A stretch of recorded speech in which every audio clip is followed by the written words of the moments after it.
Libo-libong estudyante naman na nagsama-sama para bumuo ng human flag sa Batangas. Nagkaroon din ng skydiving exhibition ng mga sundalo ng Air Force. Tungayan po natin ang makukulay na paraan ng pagdiriwang ng Araw ng Kasarinlan sa loob at labas ng bansa sa report ng saksing si Micaela Papa. Tila mga ibong malayang lumipad ang mga lumahok sa skydiving at plane exhibition na ito sa Lipa, Batangas. Ang mga eroplano nagpasiko-siro po sa ere. Ating sundin ang tingin itong opener pass. Ang ilan tumalon habang may parachute. Bahagi rin ng paggunita sa Araw ng Kasarinlan ang pagbuo naman ng hugis watawa ng 5,000 estudyante.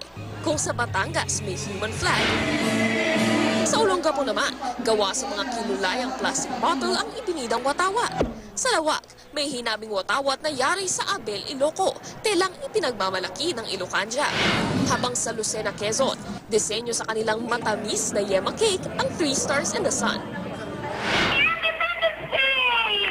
Sa Rojas, Capiz, 116 na kalapati ang ipinalipad.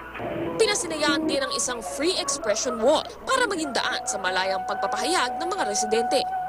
Kalayaan sa kawalan ng trabaho naman ang hanap ng job seekers na dumagsa sa Independence Day Job Fair ng Dole sa Luneta.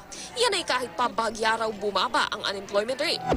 Libre rin ang sakay sa MRT, LRT at Pasig Ferry kanina. Isinagawa rin ng Philippine Coast Guard ang kanilang tradisyonal na sabayang pagbusina ng lahat ng barko.